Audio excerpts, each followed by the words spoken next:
Bismillahirrahmanirrahim. Assalamualaikum warahmatullahi wabarakatuh. Alhamdulillahirabbil alamin wassalatu wassalamu ala asyrofil mursalin sayyidina Muhammadin wa ala alihi washabbihi ajmain. Amma ba'd. Yang terhormat Rektor UI Bunga Bangsa Cirebon, Bapak Dr. Oman Fathurrahman MA. Yang terhormat dosen pemangku MK Masail Fiqhiyah Dr. Kiai Haji Abdul Muhyi Imam AG.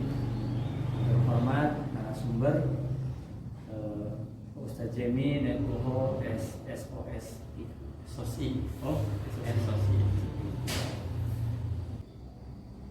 Puji syukur alhamdulillah kita panjatkan kehadirat Rabbi yang telah memberikan kesehatan kepada kita sehingga kita semua bisa melaksanakan kegiatan pada hari ini. Sebelumnya perkenalkan, nama saya Sohibul Barakah, mahasiswa di Bunga Bangsa Cirebon semester 3 dalam memenuhi tugas dari dosen pengampu Masail Fiqhiyah, yaitu akan mewawancarai sesi wawancara bersama Ustaz Jemi Nekoho SOSI. Beliau sebagai penyuluh agama di Kecamatan Bogor. Sebelumnya assalamualaikum Bapak. Waalaikumsalam warahmatullahi wabarakatuh. Gimana kabarnya? Alhamdulillah sehat, luar biasa wafat.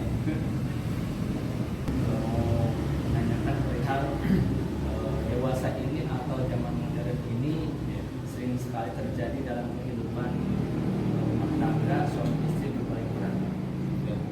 Contohnya istri bekerja keras sementara suami seakan-akan melepaskan kontrak kewajibannya.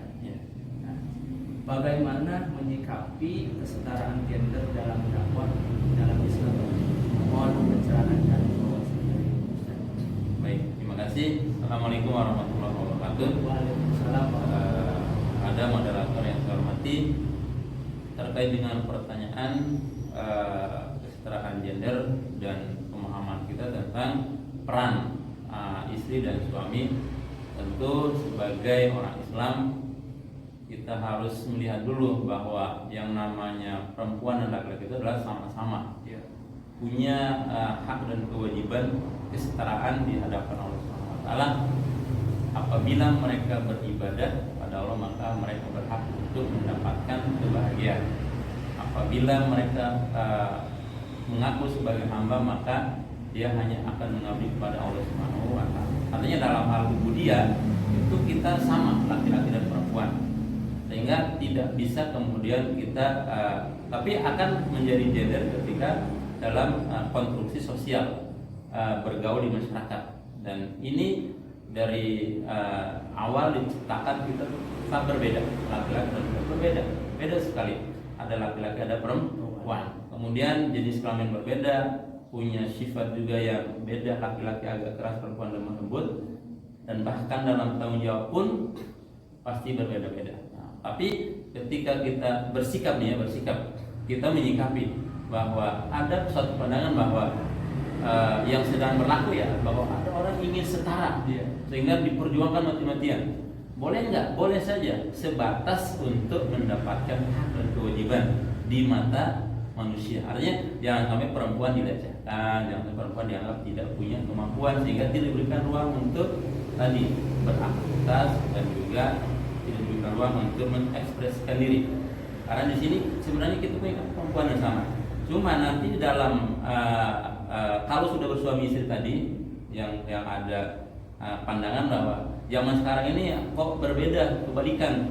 Banyak perempuan yang kemudian bekerja keras dan suaminya ongkang-ongkang dalam hal memberikan nafkah. Sebenarnya ini bukan pilihan.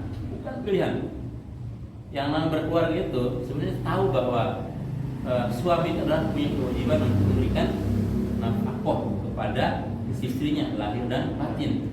Tapi dalam perjalanan, mohon maaf, yang namanya perjalanan hidup kan ada yang mulus, ada yang tidak mulus, dan itu hanya sebagian daripada ujian dari Allah Subhanahu wa taala.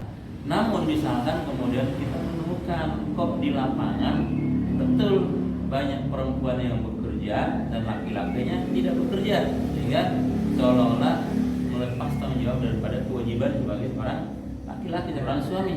Itu kan pandangan orang lain. Sebenarnya nggak ada orang laki-laki yang ingin tidak tampil sebagai seorang suami.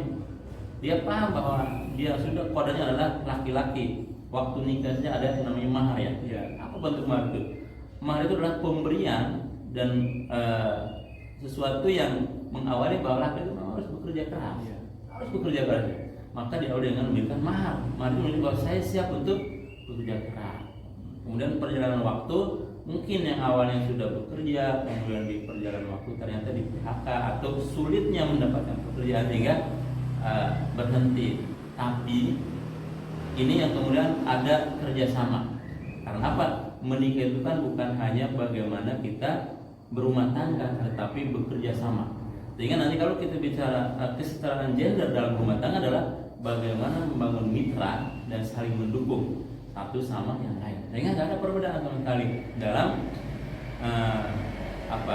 sosial masyarakat, harus sama. Kalau kita punya kewajiban, misalkan Al-Quran mengatakan al-rijalu qawwamuna 'ala nisa, itu hafal banget itu, dan siapapun hafal. Cuman ya tetap kalau masalah pekerjaan itu masalah rezeki dari Allah Subhanahu wa taala. Sehingga kadang ada perempuan yang dikaruniakan untuk bekerja bahkan gaji lebih besar, itu nggak apa-apa selama rumah tangga ini dibangun atas dasar ridho Allah Subhanahu wa taala. Sehingga nggak ada masalah. Nah, cuman kita harus memahami bahwa Islam itu tidak membedakan. Islam itu malah wanita itu dimuliakan. Sehingga dalam perjalanan kehidupan atau berumah tangga itu apapun status suami kita itu dia sebagai imam dalam rumah tangga, sebagai pemimpin, pengayom. Sehingga sehebat apapun seorang wanita tetap kembali itu punya imam di rumah tangga. Sebab apa?